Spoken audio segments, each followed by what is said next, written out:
Hello, everyone. My name is Kinneret Gordon, and I'm the Research Community Officer on the WMF research team. I would like to welcome you to our very last showcase of 2025. Research showcases are our monthly convenings that are organized by our team to recognize and share recent research on or about the Wikimedia projects. For those of you joining us live, we welcome you as always to ask questions of the speakers in the YouTube chat. We will monitor the channel and pass the questions onto our panel at the the end of the introductions and presentations. We kindly ask that attendees also follow the friendly space policy and the universal code of conduct. I have a few announcements before we get started today. The first one is that the Wiki workshop call for proposals is public. We're inviting contributions to the research track of the workshop, which will take place virtually on March 25 and 26, 2026, as a two-day standalone event. We accept submissions in the form of two-page extended abstracts, and submissions are non-archival, meaning we welcome ongoing, completed, and already published work. I hope that many of you will consider submitting and participating in next year's workshop. In case you haven't seen, in January, we will have a special showcase celebrating 25 years of Wikipedia and the research behind it. This will be more of a gathering than a showcase and a chance to celebrate our collective work and connections from across the Wikimedia research community. Save the date, which is Thursday, January 22nd at 5:30 p.m. UTC. More information will be shared at the beginning of the new year on our Showcase Media Wiki page.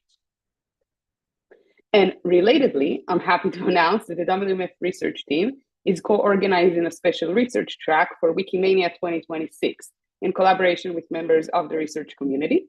This track will not be yet another venue to present a paper, but rather an interactive space where we invite researchers from across disciplines to meet extended Wikimedia community members attending Wikimania 2026, set to happen in July in Paris, France, and also online. More information about that track will be coming soon, but please, if you have any questions, until then, feel free to reach out, and we hope that we will see many of you again participating and contributing to that as well. With all of these announcements, I'll now pass it over to my colleague, Deborah, who will introduce this month's theme and speakers. Thank you. Hi, everyone. I'm Deborah Kumar. I'm the manager of the design research team here at the Wikimedia Foundation, and I'm excited to introduce today's December Research Showcase. Quick note, if you're wondering about what's going on with my face, I got injured playing volleyball last night and got some stitches, but I'm totally fine, and it looks worse than it is. All right, today we have a different format than our usual format of two presentations. Today we have a panel discussion with three great researchers around the topic of experimentation on Wikipedia. We'll be discussing what online experiments are, examples of experiments that have been done on Wikipedia that have been impactful, and challenges to overcome with running online experiments in general and on Wikipedia specifically. Our goal with this panel is to elevate the importance of experimentation in the Wikimedia research communities and increase the awareness of opportunities and challenges to doing online experiments. Now I will briefly introduce our panelists, and then we'll allow them to also say a bit more about who they are and to describe at a high level the sort of work that they've done that relates to online experiments. All of our panelists today have longstanding connections with the Wikimedia projects and a history of doing online experiment research with Wikipedia in various forms. So first, we're going to start with introducing Yan Chen from University of Michigan. Yan is the Daniel Kahneman Collegiate Professor in the School of Information at the University of Michigan. Happens to also be my alma mater, where I got my master's. And she is a behavioral and experimental economist. Her research focuses on market design, digital public goods, and identity economics. Jan, very excited to have you with us today. And with that, I'll pass you to give further introduction about yourself. Yeah, thank you, Deborah. So I was trained as a theorist, and I started doing lab experiments on public goods. And I moved to field experiment, and my very first field experiment was conducted on the Internet Public Library. And later on, I experimented on MovieLens, Kiva, ride-sharing platforms such as Didi and Lyft, and also, of course, Wikipedia. So my experiments are usually organized by how do you encourage pro-social behavior, such as contributing knowledge to Wikipedia or make pro-social loans to entrepreneurs in low-income countries and so on. Yeah. Great, thank you. Next, we have Neil Thompson from MIT. Dr. Neil Thompson is the director of the Future Tech Research Group and principal research scientist at MIT's Computer Science and Artificial Intelligence Lab, and at MIT's Initiative on the Digital Economy within the Sloan School of Management. Welcome, Neil. Thank you very much. Pleased to be here. So for me, I'm really an innovation scholar. I try and understand how innovation happens, how different players in the innovation ecosystem work. And most relevant to this discussion, I have run quite a few randomized control trials in my time, including 2 on Wikipedia, in particular trying to understand not just the effect that Wikipedia has in terms of reflecting what's going on in the world, but actually how it's helping to shape what's going on in the world. And I'll talk about some of those examples today.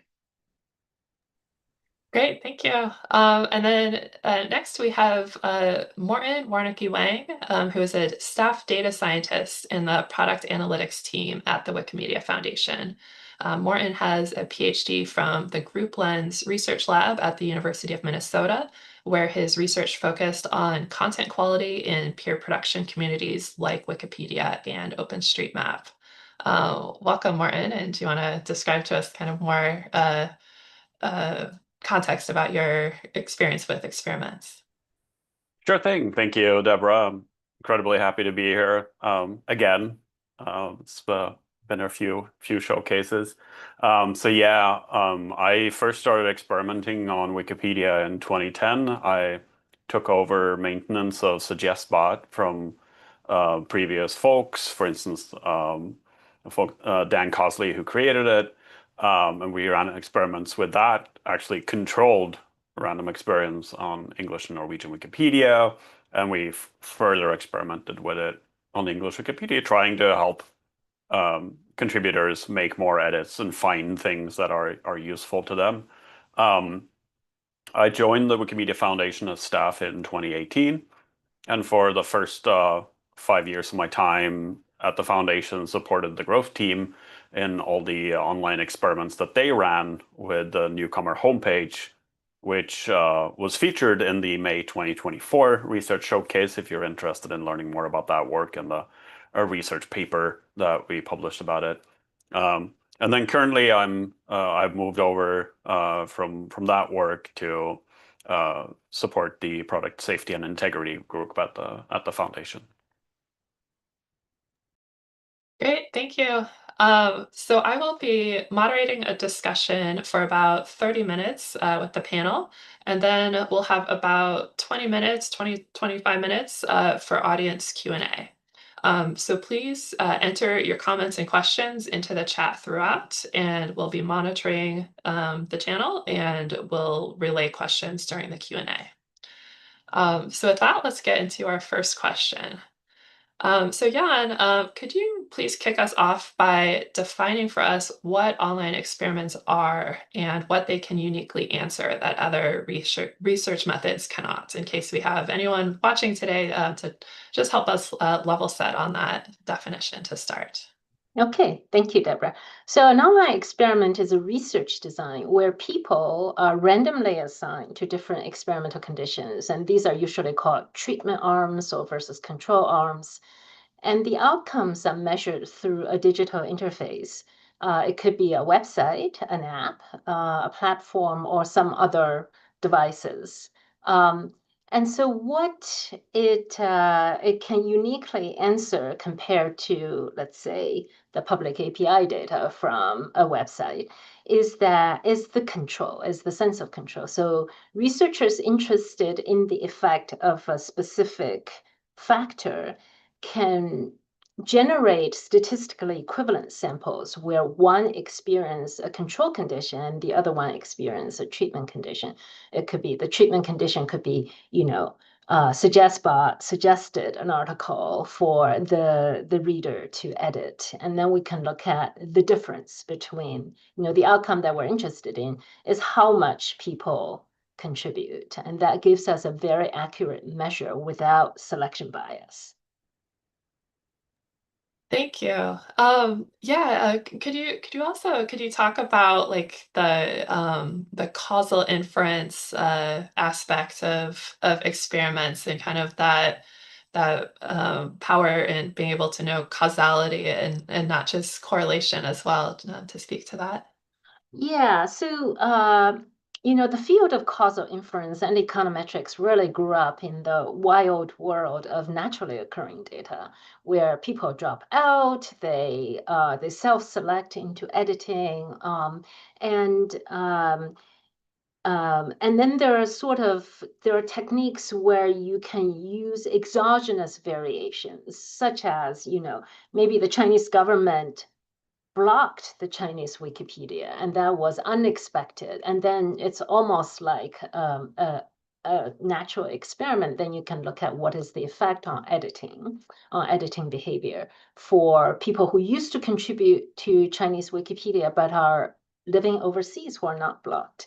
And so the online experiment would, these random exogenous shocks doesn't happen very often. And, you have to rely on it to happen such that you can precisely test your hypotheses. Whereas with online experiments, you can design your experiment and then randomly assign people to different experimental conditions that enables you to precisely estimate the effect of varying certain factors. Thank you. Yeah. So yeah, um, with us highlighting online experiments today, like as you're saying, like part of that is they're a very powerful method to be able to tell us if these cause and effect relationships exist between variables. And so next, what we'll do is we'll go one by one with each of you and have you speak about a specific online controlled experiment that you have run on Wikipedia, and including what was the question that you wanted to answer, which Wikimedia projects or languages did you include, and why you chose Wikipedia. So we'll start by having you each speak about that, and then we'll go back one by one to talk about what you learned from the experiments. Neil, could you kick us off with telling us about the specific online controlled experiments or experiments that you've done with Wikipedia? Absolutely. And this is actually a nice transition from what you were just talking about causality. Because for the first experiment we did, we were interested in this question about whether Wikipedia was influencing science. And so we said, okay, that's, if you try and look at that just out in the world, you'd say like, well, the same place we see a lot of science is the same place we see lots of articles on Wikipedia, right? So that's, you got a lot of correlation there. But of course, it's pretty easy to tell a story which says, well, what's happening is science is developing, people are writing up articles, and that makes a lot of sense, right? But of course, the question is we were interested in was the opposite direction, which says when an article gets written up on Wikipedia, is it going to have an influence on science itself? And our introspection about this was yes, that this would have effect because we were using it and we said, often when I'm looking on Wikipedia, it's stuff that I sort of already know, but I'm being reminded of, or might be reminded of certain aspects of it. And so what we were aiming to do with our randomized control trial was to say, like, if we actually change the science that's on Wikipedia, and we're going to do this in a random way, so we're going to write a whole bunch of articles, and we're going to flip a coin, and some of them are going to get added to Wikipedia, and some of them are not. And so in every other way, these are going to be very, very similar articles. And then we're going to look whether the ones that randomly got added to Wikipedia are reflected in what scientists are talking about and like the way that they're talking about it. So it's actually sort of manifest in their science. And if we see that and we see it's more for the treatment articles than the control articles, we're going to conclude actually it's the intervention on Wikipedia that's having this effect. So it's Wikipedia that's causing it. And we will talk later about the results, but we sort of were convinced enough by them that we later wanted to say, well, what about other areas where we might also see sort of an authoritative area of knowledge, like science, where we might expect an effect. And so we did an experiment on legal cases on Wikipedia. So again, we took, in this case, a bunch of Supreme Court cases in Ireland, and we said, okay, we're going to write up summaries of all of those things. We're randomly going to add half of them onto Wikipedia, and we're going to look, do we see different behavior from judges in the way that these things are actually being cited? And so in both of these cases, we're really trying to understand how these authoritative sources of knowledge are influenced by this readily accessible and, in fact, incredibly extensive information that is available on Wikipedia. Thank you. Yeah, and I think what's interesting about the work you did of how you did these two randomized controlled trials in these kind of two different contexts of science and then also judicial reasoning to showing this effect in both of those contexts. Yeah. All right. So next, Jan, could you tell us about the online controlled experiment that you've run with Wikipedia? Yeah, I just want to say that we actually cite newspaper in our paper. It's nice to always meet someone where you only knew from a paper.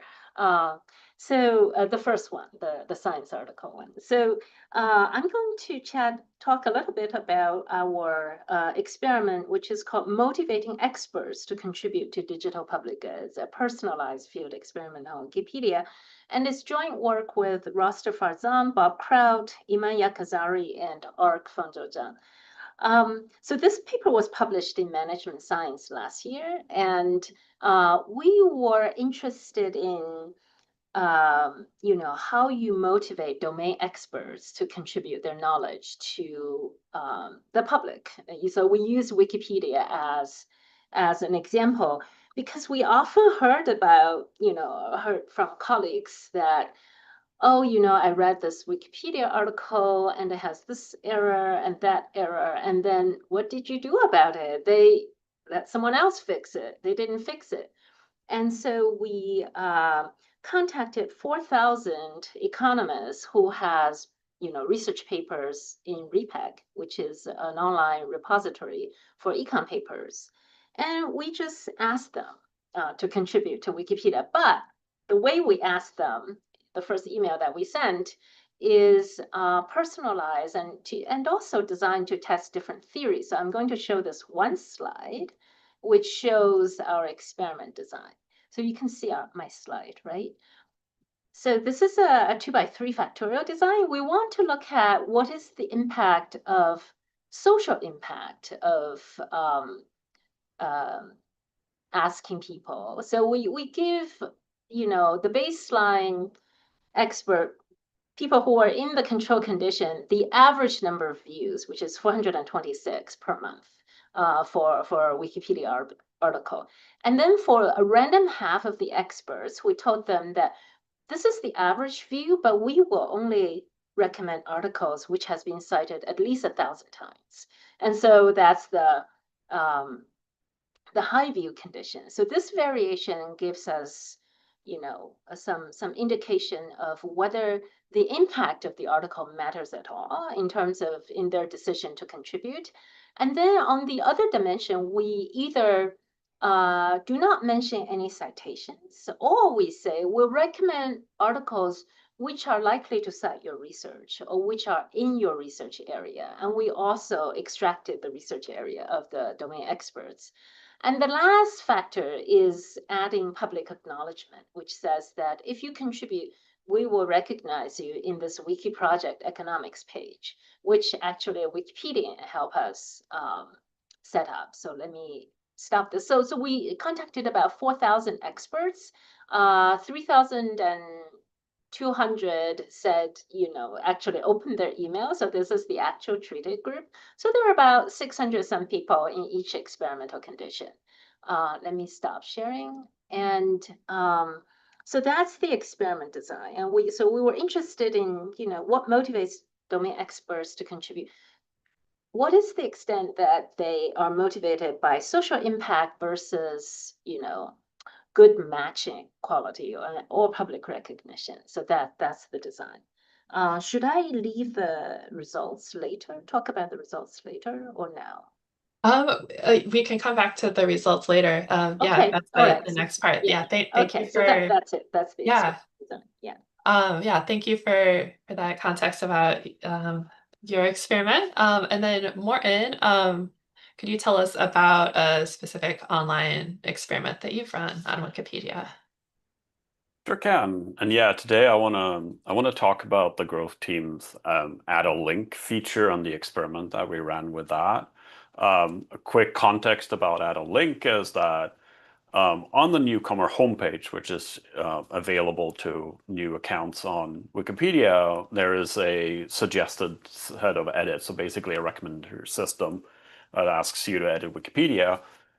Because participating in Wikipedia's community of practice involves editing largely. And add a link is a fundamental change to how editing works. It's called a structured task. And so it uses a machine learning API, an algorithm, to identify potential links to add to an article.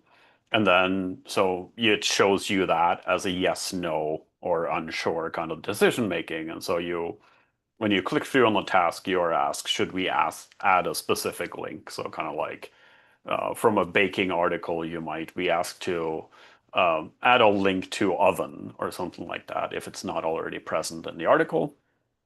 And we wanted to understand how does this affect newcomer participation in Wikipedia, which is the growth team's overarching goal to increase participation by newcomers. And in this case, we ended up running a controlled experiment with 3 user groups. There was a control group, 20% of new accounts that did not get access to the homepage. They just had the default user experience. We had 40% that got access to the add a link task. And then the remaining 40% got access to an unstructured task that basically asks you to add links to an article, but doesn't tell you where they are or what to add. And why do we run these experiments with Wikipedia? Well, one of the things that is important and kind of like the way the growth team would do their work is that they would have close collaborations with communities that were interested in running experiments to improve that newcomer experience. And so they had, this is also described in our 2024 presentation in the Research Showcase too, about how we had folks working with those community as liaisons so we could have good communications between the team and the communities, and they knew that we were running these experiments, etc. And Wikipedia is a good venue for doing this kind of thing, of course. So, yeah. Thank you. Yeah, and so as for context for viewers about these experiments, as you can hear, like there's differences in each of these experiments in terms of how they were run. And so something to note, for instance, is that Neil and Jan's experiments did not involve manipulating any on-wiki interface or changing the UI of Wikipedia, in other words. So you could say it was experimental research done sort of around Wikipedia rather than on Wikipedia per se. And so, yeah, there's these kind of differences that just due to what's possible to do when you're an external researcher or a researcher at the foundation as it relates to experiments. And that's certainly something we could talk about later as we talk about sort of potential challenges with running experiments as well. Next, let's go on to talk about what each of you learned as a result of the experiments and what was the impact for Wikipedia or for the broader research community. So let's go around in the same order again, and starting with Neil. Great. So for the first experiment on the impact of Wikipedia on science, so the first thing is we find causality. We absolutely see that when you make edits on Wikipedia, that leads to changes in science and the way that science is being done. You can see this in a bunch of different ways. So you can see that if you, for example, add a particular citation to a page, that citation then gets more reference in the academic work later on, right? So this is sort of saying, here's an authoritative place. And so as a sort of a first step, you might say, well, that's maybe telling us, right, that Wikipedia is at least being used as a place to sort of connect to the academic research. So maybe, a scientist goes on, they look up something on Wikipedia, they find it, they go to the underlying citation, and then they reference that. And so you might say, okay, well, we have at least evidence of that. And so then the next thing we did is we said, okay, well, but the actual way that the Wikipedia article is written, let's actually look at how that compares to how the scientific article is written. And here we can see that actually when we posted a Wikipedia article on something, people who then did the scientific work on that wrote more similarly to that Wikipedia article than is in the control case, indicating that it wasn't just that they were using it as a byway to the underlying scientific literature, they were actually using it as a source of knowledge in and of itself. So we see that within particular scientific articles, it's kind of the places that you would expect that you see the most effect. So you see this most on like the introductions and places like that where people are saying, here's how my work connects to the broader community, here's how to interpret it. That's where we see the biggest effects. But we see it, in lots of different places through the paper. Okay, so that's what we found on the science paper. We then went to the in the Irish Supreme Court case. So here what we were doing is we said, okay, it's actually the sort of references that a judge might make that are being changed, and these are all Supreme Court references. So these are like the sort of the highest type of reference you could make as a judge to make a comparison. And then what we did is we looked at in the actual decisions that people were making, which cases were they citing as precedents. So we were changing the precedents. And here we find this very interesting pattern. So first of all, if you look at the Supreme Court citing itself, no effect at all, right? This is very reassuring, right? These are legal experts doing very, very specific legal stuff. They're not relying on, in our case, these were students from a law school who were making most of these changes. The Supreme Court is not being influenced, or at least we can't detect any influence by the law students. You can then go to the Court of Appeals. Again, you don't see that. But then you get to the High Court. So even though the name is sort of suggestive of the opposite, so the High Court is sort of the lowest of these three, and it's the one that meets most cases when they enter the federal system there. And in these particular cases, what you see is that there is a significant effect. So if you look at the treatment and control cases, how often they're referenced before the treatment, no effect at all. If anything, the control is slightly above the treatment. And then we make this change, and all of a sudden the treatment articles are significantly more cited by these judges. Now, there could be lots of ways that that's coming in. So it's making its way into the judge's ruling. That could be through a clerk. That could be through the judge. That could be through lawyers making stuff, right? This is sort of lots of players in the legal system could be having these influences, although we sort of make some cases in the article that I think it's very plausible that at least somebody in the legal offices are themselves doing it, because you also get a whole bunch of textual similarity that comes into this as well. But all of which point to the fact that something that I think is quite well known in legal circles is that these judges' staffs at this level of the hierarchy are pretty underserved. So they have a lot of cases, not a lot of people to help them write stuff. And so under those circumstances, what this is pointing is that this is a shortcut that they're making in order to do it. And so for us, the big thing here, and this was also true in the science case, was our conclusion was many institutions are trying to stop people from using Wikipedia as a source of information. And we were saying, like, even these incredibly specific areas where knowledge is incredibly formal and people want that precision, people are using Wikipedia. And so the crucial thing for us was to say, we want more engagement of the scientific societies, of the legal societies with Wikipedia to make sure that the information that people are actually going to use is of the highest quality. Thank you. Yeah, and it seems like your studies showed like the time that the editors are putting into creating these high quality articles, like kind of showing the impact of their work in a way of just how it's being used in these real world contexts. Absolutely. And maybe worth mentioning one particular thing that we found in our science paper. So we did some back of the envelope cost effectiveness analyses, right? And we said, okay, you have Wikipedia, you have all of these articles. How should you think of them? And I think conceptually, the right way to think about them is sort of like a review article, right? So in science, we do have these occasionally. Someone will write like, here's everything we know in the last 10 years about X topic. Well, this is a lot of what Wikipedia is. And so, first of all, you know, there's so many of such articles on Wikipedia that it's a, you know, if you compare them to this, it's an incredibly rich source of review articles.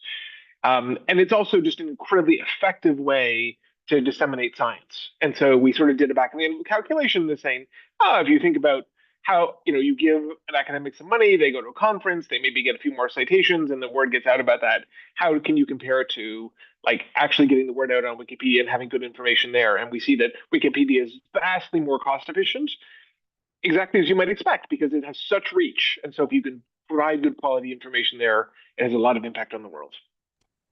Thank you. All right. Next, let's go to Jan to speak to the learnings from your experiments and the impact for Wikipedia for the research community. Okay.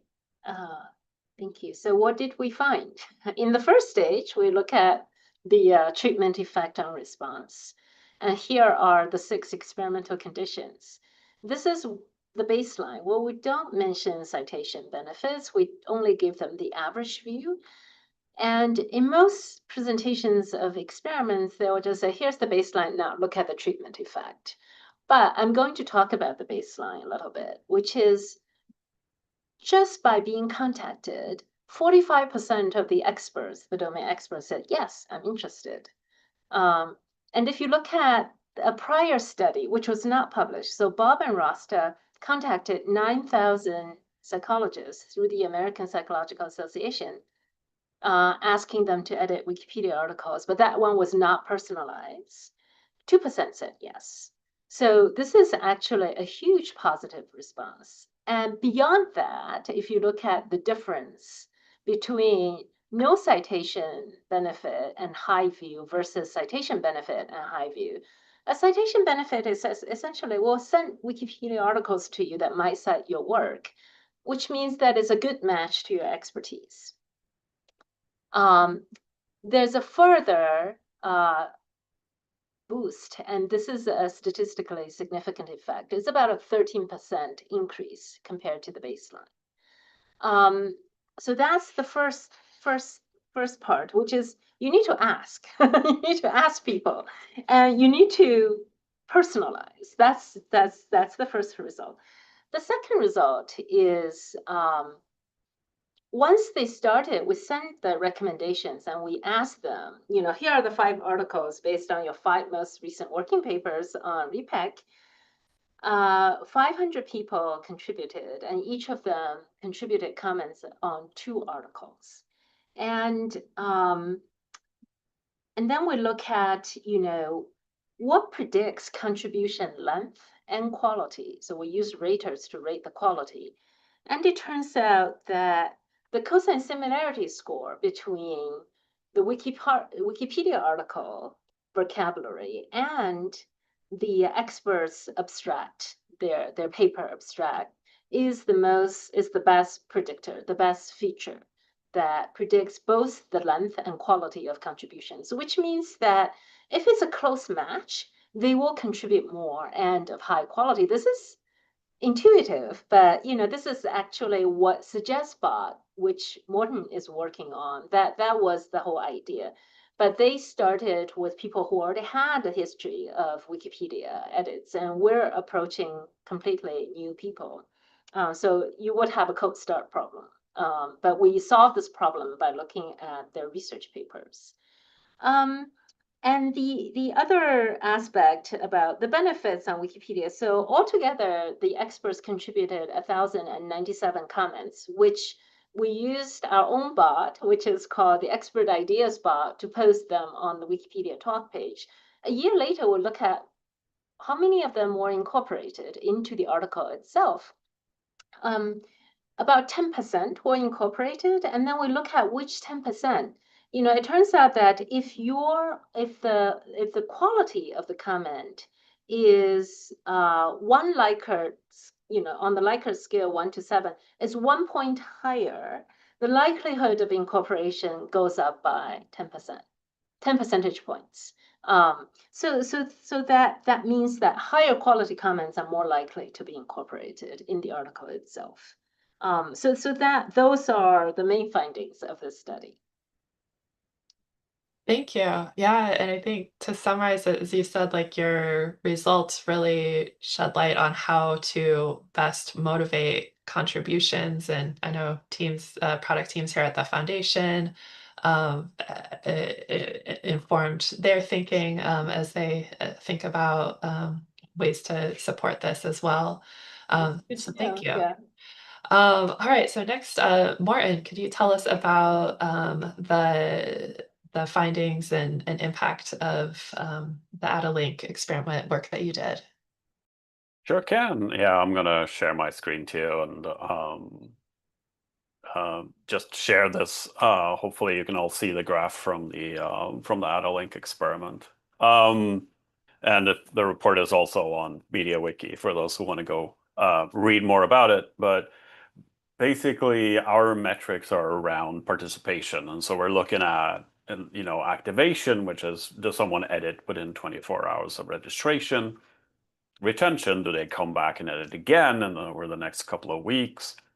The amount of edits that they make, and whether or not their edits get reverted, as a kind of a sign of, are they making contributions that the community value? And so as we talked about, we have a control group that gets the basic newcomer experience. We have an unstructured group that gets access to the newcomer homepage, and also this task asking them to add links to an article, but does not give them specific links to add.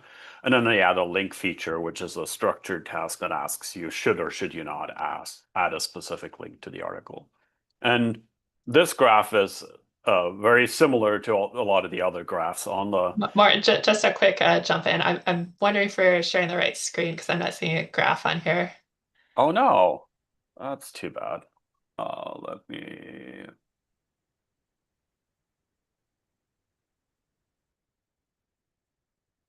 How can I do this? Come on. Morten, we are seeing the Scratchpad document, just for your information. Oh, okay, thank you. There we go. I wonder why I chose that one. That was not what I wanted. Come on. There we go. You should be seeing my graph now. Thank you. Yeah.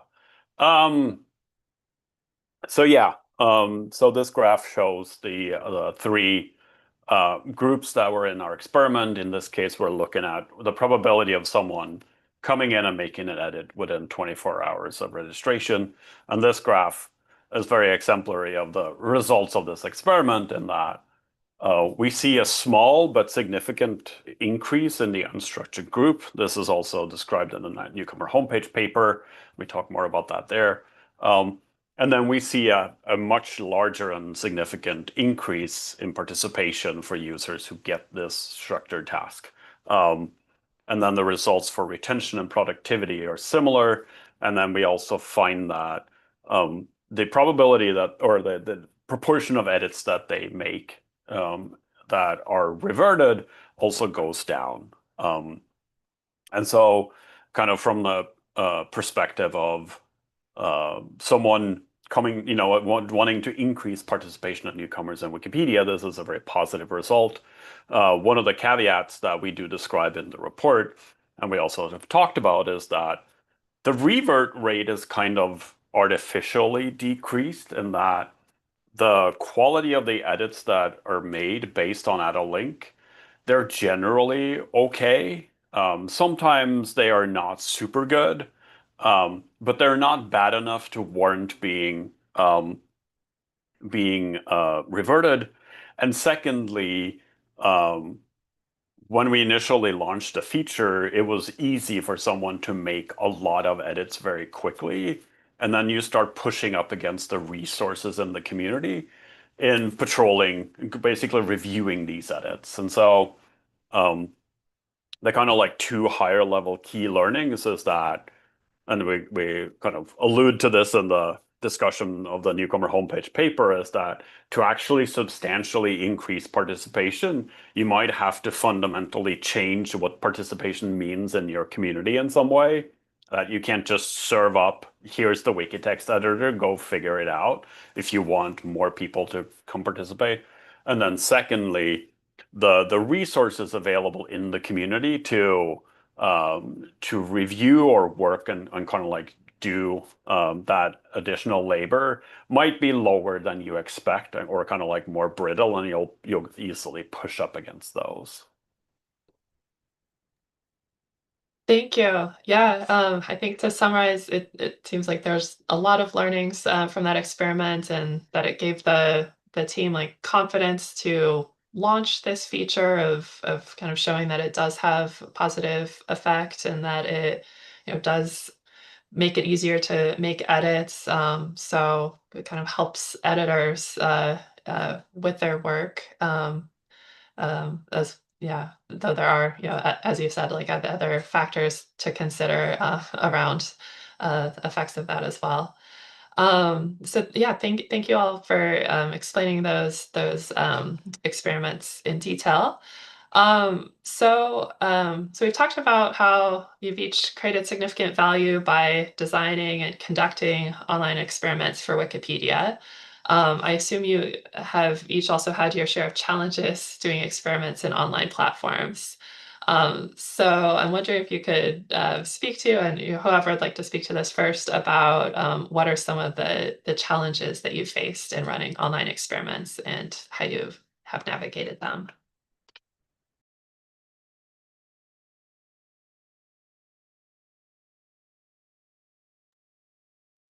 Sure. Would you like me to go first? Sure. So I would say there have been a combination of things. If you think about uh, the initial experiments we did, there was always a challenge, which was that we were outside of Wikipedia trying to do these things, and I think there was understandably some suspicion that, like, how are you going to be changing things? I think this had also been not too long after there had been basically somebody had done an experiment of defacing Wikipedia pages and seeing how long it took for them to be repaired, and so I think there was a little suspicion that the community had with that. I think that was something that we were, for example, able to handle much better in our second one, where we actually had a Wikipedia editor as part of the team, and so that, I think, smoothed things a lot during the process. That's certainly something I would recommend if people are doing that. I think that same challenge also plays out. I would say probably 70% of the time I presented that paper that on the science thing, people said, "Well, wouldn't it have been cleaner if you just put some misinformation on Wikipedia?" And if that showed up in the scientific literature, then that would be a very clear signal. And I said, yes, that would be a very clear signal, and also not something we want to do, right? We want to continue to make this resource all the better for things. And so I think that's also an important guardrail to be thinking about, and how to do this. In terms of other things, I mean, it was like it. There are things where if there had been much more information available, we could have done much more. So, for example, if there was user logs or something like that in a way that was accessible to say, like, but who is actually using it? We could do a whole bunch of things. Of course, there are a whole bunch of privacy concerns around that. So these are not. I don't mean these as challenges as in like they shouldn't have been there, right? There are important reasons why these things are there. But it's, when we were thinking about saying, how can we identify the mechanisms? How can we do these things? It was very important for us up front to be thinking about managing this process. And then I guess the last challenge I might highlight was just there was a part of me that would have loved to say like, what effect did these articles have 1 year later, 5 years later, 10 years later? And here, the natural evolution of Wikipedia makes that pretty much impossible, right? Because articles get changed, they get moved as part of other articles, they get edited and stuff like that. And so, like at that point, it's no longer the randomized experiment where you did things. Right now, one of the set of articles you have is evolving on its own, and so that sort of hinders the ability to do that. So there are some of these things that are just challenges to, like, there's certain things you can observe, certain things you can't. Thank you. Yeah. Jan or Morten, the thoughts on challenges that you face?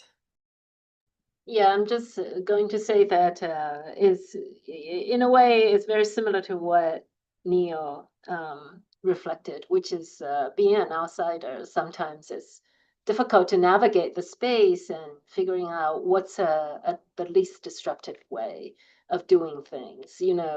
Should we our pilot design actually would involve directly editing Wikipedia articles, but then we decided the least disruptive way is actually to post them on the top pages. But it would be, I think it will be really interesting to know what's available for researchers from outside of the foundation, I think.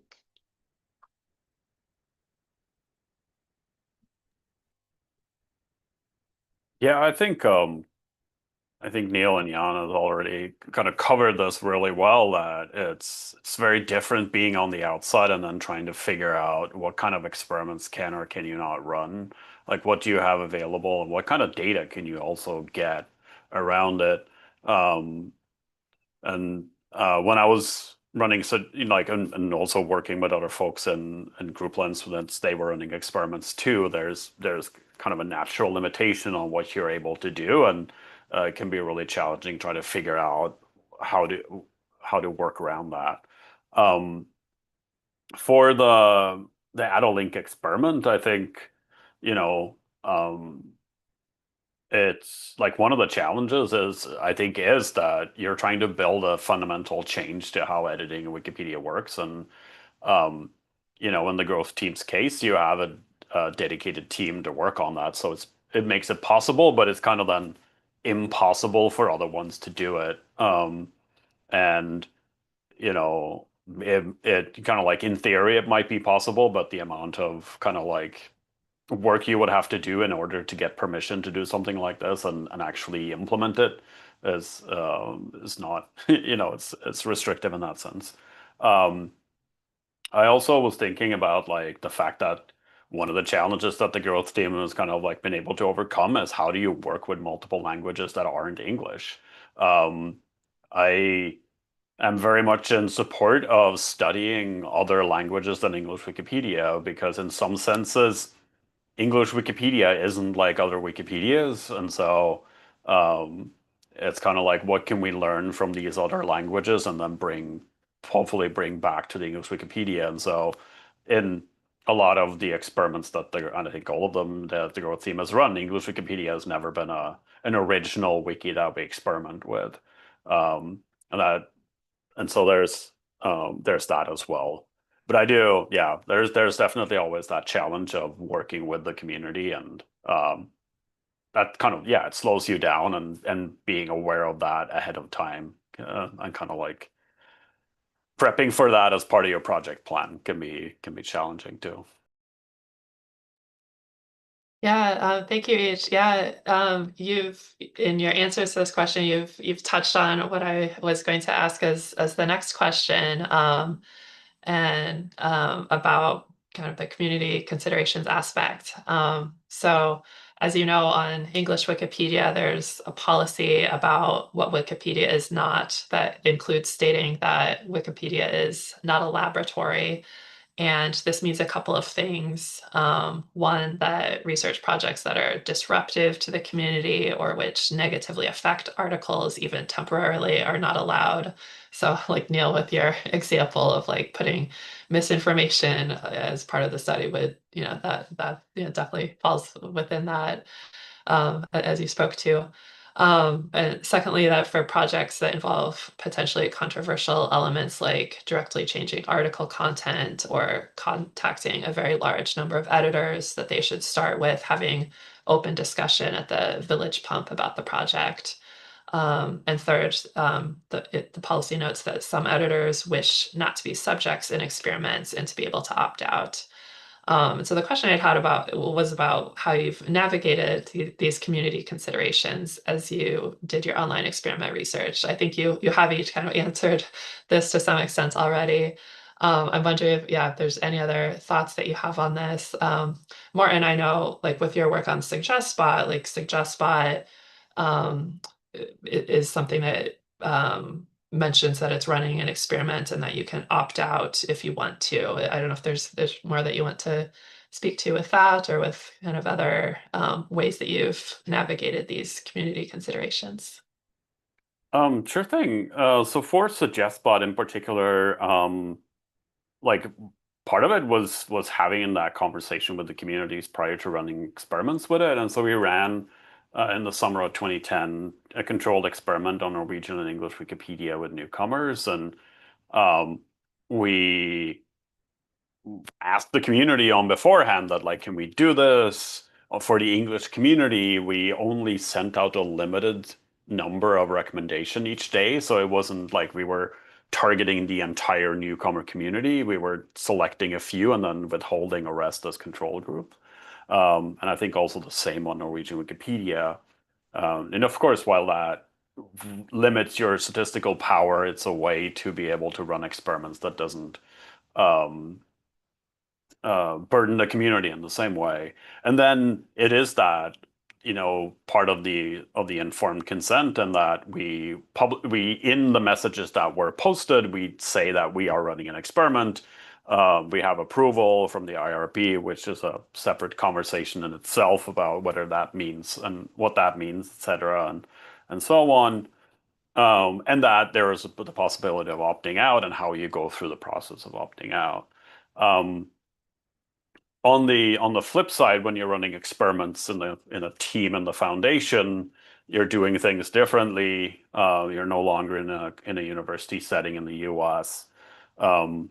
We did not, like, while we, in these different groups would give people certain conditions, they were also like in collaboration with the communities that we were working with. So they knew this was happening. They knew how long we would be doing things, what we would be doing, and that they were okay with this. People could opt in or opt out of the experiment by turning the homepage on and off. One of the kind of fun things that I always notice is that way more people turn it on and off. There was a low but also larger than zero opt-out rate. But the opt-in rate was actually kind of large, and that people were from various sources then probably learned about that this newcomer homepage existed and wanted to have it as a feature. And so they would turn it on. And so, but yeah, there's always those kind of like ethical considerations you have to keep in mind as you're running these things. Thank you. Yeah, and I think as you've each spoken to, like involving the community is a really important aspect of this sort of work. All right. So now we're going to switch to the Q&A. We have Pablo has been monitoring the YouTube channel for the comments and questions happening there, and we'll read some of those out now for some Q&A. So I'll turn it over to you, Pablo.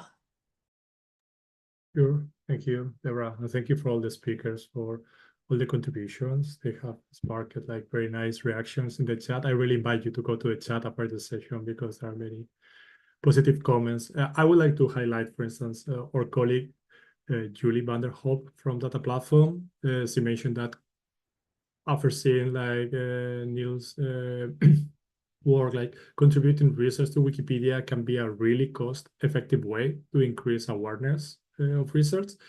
And she shared a question for both Neil and Jan, showing like appreciation, your understanding and respect for the movement, for the Wikimedia movement as you approach experiments in this space.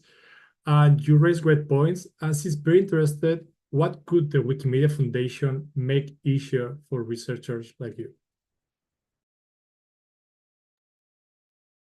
Sure. So I'm happy to get started here. So I guess I'll give a piece of advice that I often give to other organizations that I talk to about running randomized control trials, which is almost everything you do where you're changing something, you are intervening in sort of the way that like lots of experimenters might want to intervene, right? And if you put a little design behind it, you get this, gold standard quality information that comes out of it, right? And so if you say, I want to change the way the interface works, if I want to change these things, and so this is just a way to get way better information about what you're doing. But I think what would be incredibly useful is to think about like, okay, with everything that Deborah said, okay, there are some limits on experiments and stuff like that. Okay, well, what's the platform that you could design that makes experimentation very easy, right? In the sense of like, okay, here's a board, they're going to look at it and make sure that it's constructively adding to Wikipedia. Here's a set of editors that have all agreed that as long as something meets that criteria, they're happy to be included in the experiment. And so you don't have to break double blind. You can do stuff with them, right, within the framework of it. And then here are some measurement tools that you can use. So all of that kind of thing, which you see for example, like on Facebook, for example, Facebook constantly has hundreds or thousands of experiments running simultaneously, and they have a whole sort of apparatus built up to make this easier, right? I mean, you have the kind of scale of impact that means that if you did this, lots of people would be interested. And I think if you design the process in the right way, you could make it both, very respectful of the community, but also much easier for people to have all kinds of things, including, as we did, producing lots of new content, which would hopefully be helpful.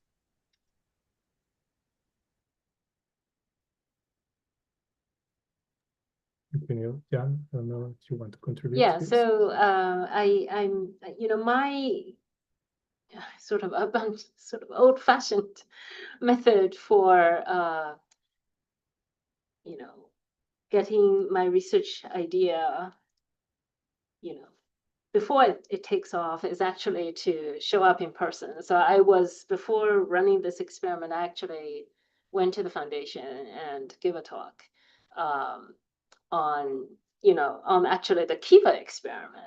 But at the end talked about this experiment design, ask, how do we send a bot to the community? What's the process? And we realized that, there's actually a bot committee.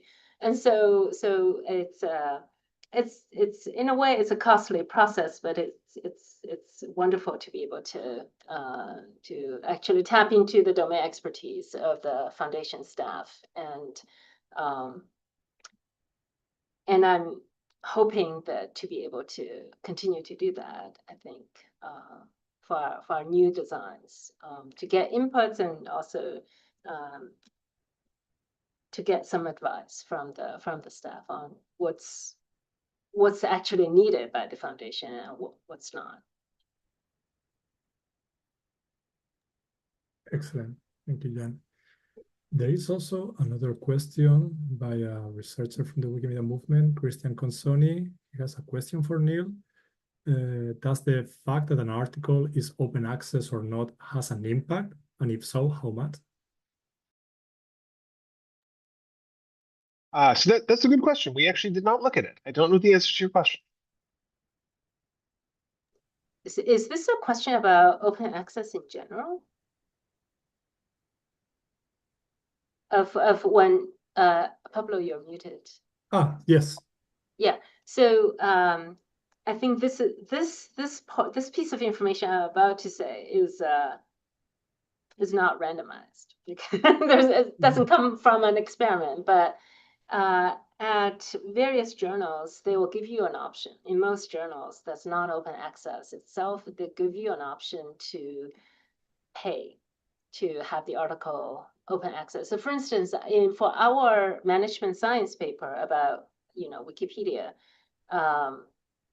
the authors paid $3,000 to make it open access. But if you, look at the statistics, open access articles are downloaded more and they're cited more. So in other words, they have more impact. But this is by choice,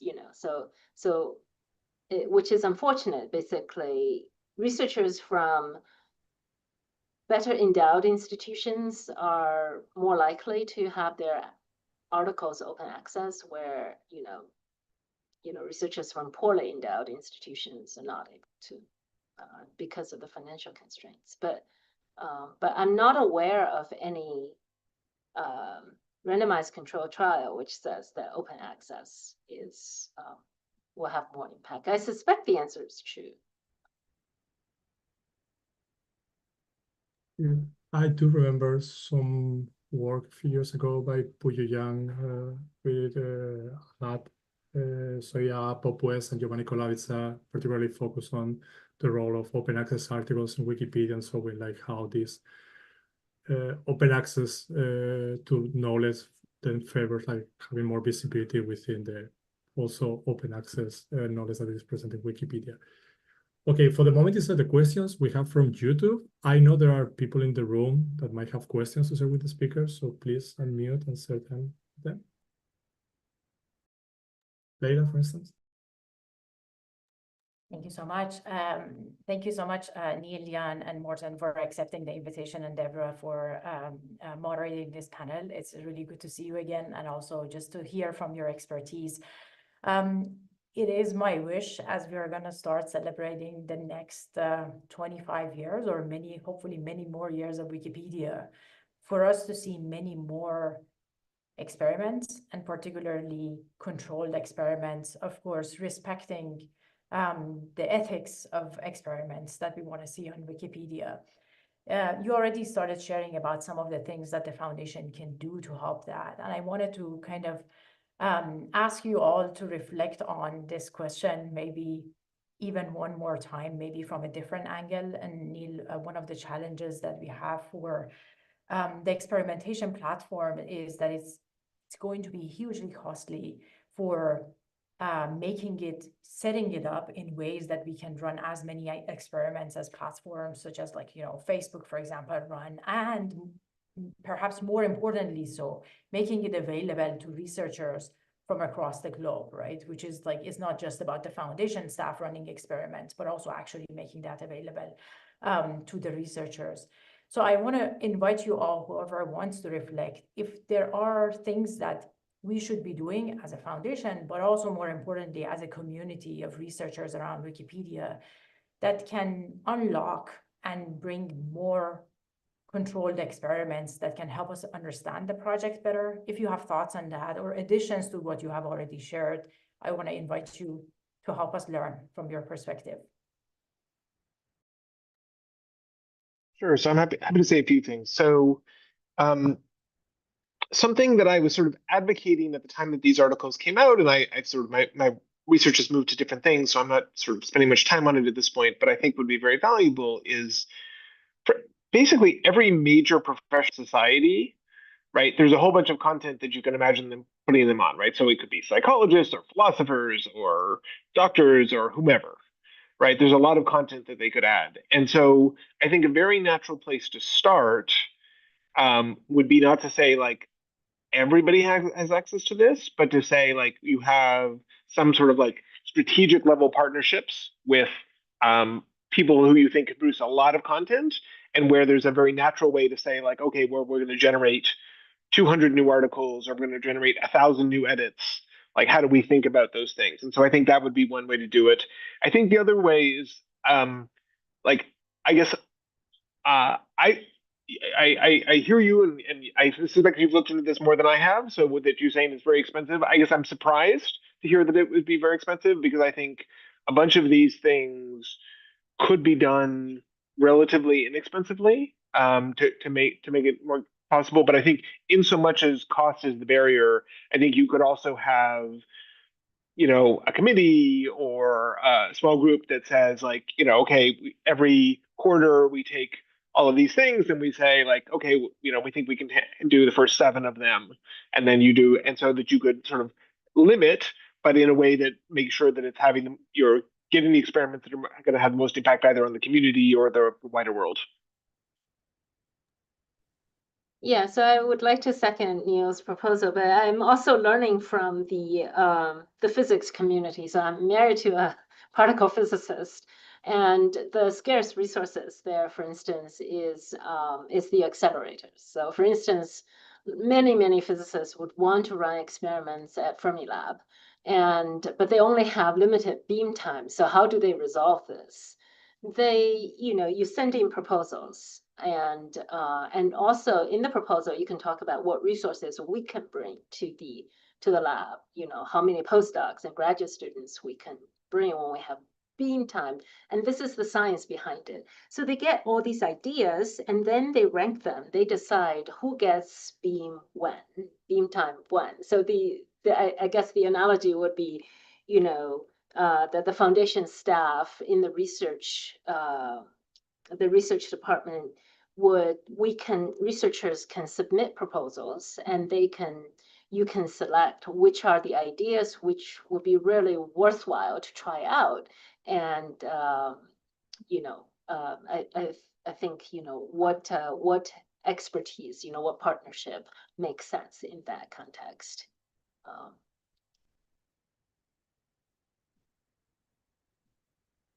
I was for 3 years an Amazon scholar, and my role was also to help them with their experimental infrastructure.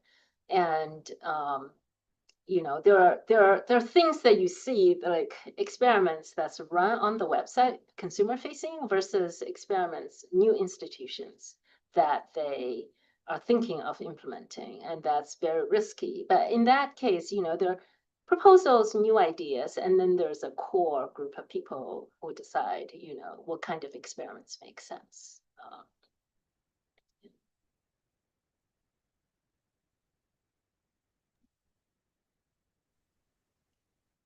I think I'm going to speak to a slightly different side of things and kind of bring up the challenges of the incentive structure and the research culture, because like I have run a whole bunch of experiments with SuggestBot that have never been published, and so you're living this like publish or perish culture, and experimentation can be challenging, that you don't necessarily know what you're going to find once you go on to do it. And I'm very appreciative of the research community that published the newcomer homepage paper, even though we have very moderate positive results in that. And I think, in the case of experimentation like this, there's a startup cost, particularly I think from the culture that I comes from, where it's just like build systems and experiment with systems. And so like building something like SuggestBot takes time, it takes resources. And so now I was thinking about, the foundation has the research fund, how well known is it? How well funded is it? Is there an opportunity there? And then I think too, as we have been talking about, is this kind of like question of collaboration, access to data, access, and so on.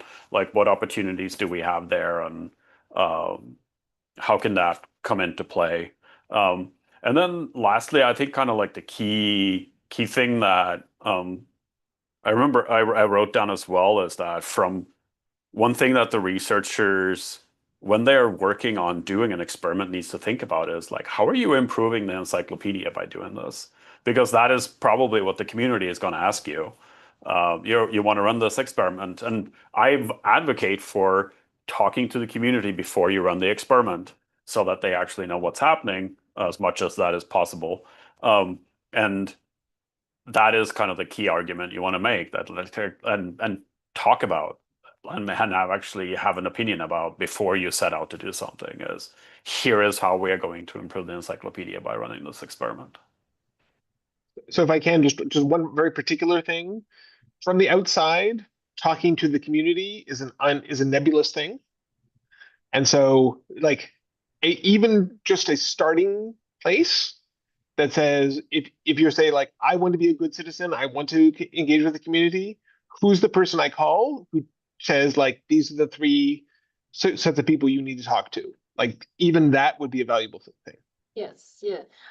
This is actually the first time I think when Kinneret sent out the set of questions, I saw that, consulting the community, for example, Village Pump, I had no idea. So now I know that, you can probably maybe posting your design at the Village Pump, but this is the first time I read about it. I'm wondering whether it makes sense to actually have a Wikipedia article doing research at Wikipedia, or related. And I think that from outsiders' perspective, it is there's a lot of information that we were not aware of. And I also want to, regarding Morten's comment that infrastructure takes time and energy, I want to just use SuggestBot as an example. The Dan Costley et al. 2007 paper was published, and it was on SuggestBot.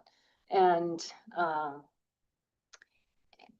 another way to think about it is that the foundation can use the resources, smart PhD students at different universities who are eager to build infrastructures, like when Dan was a PhD student, right, for Wikipedia. And by making the process more transparent and providing more guidelines, you will be able to have faculty members and PhD students, basically donate their time and resources as part of their dissertation or as part of their research.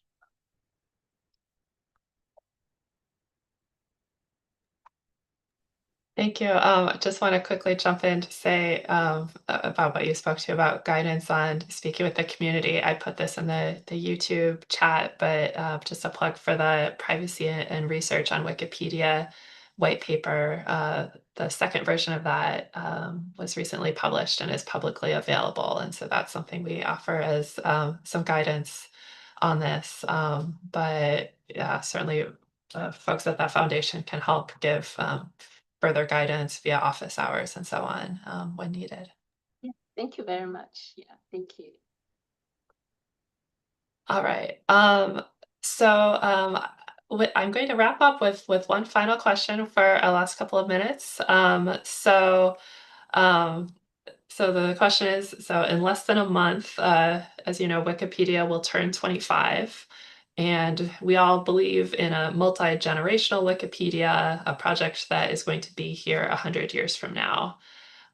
So to each have one message for Wikimedia researchers and the Wikipedia community, kind of from that perspective.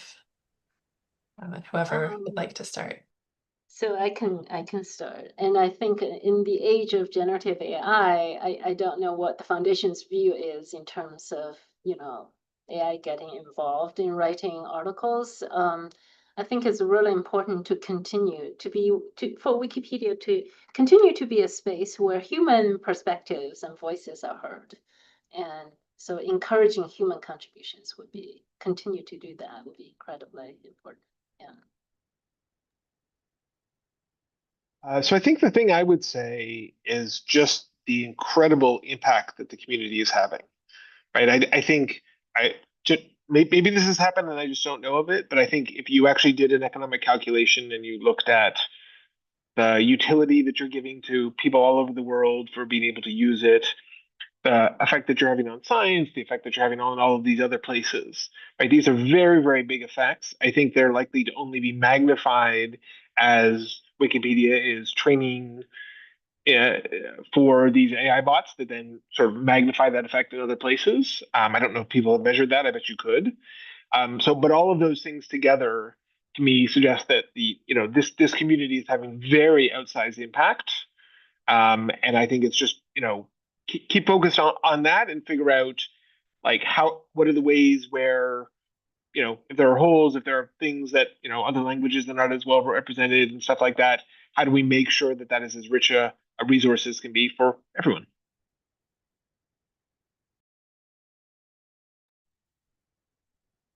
And to wrap things up, I'm gonna kind of take that build stuff perspective on the research. I've been privileged to work with a research lab that builds things and studies them, and so I would encourage the research community to keep building things, like write software, build systems or infrastructure, and then work with the community to test that out in practice and experiment with it.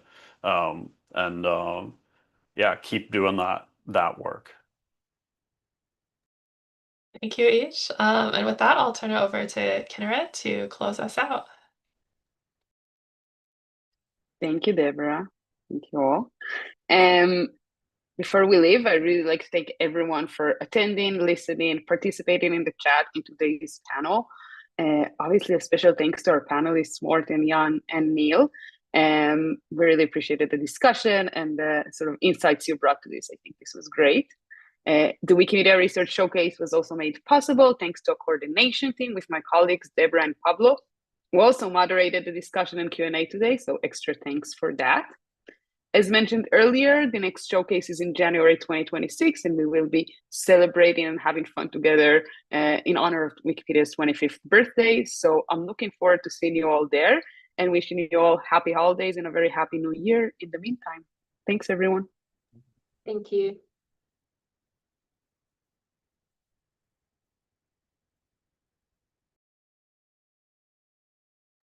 Okay.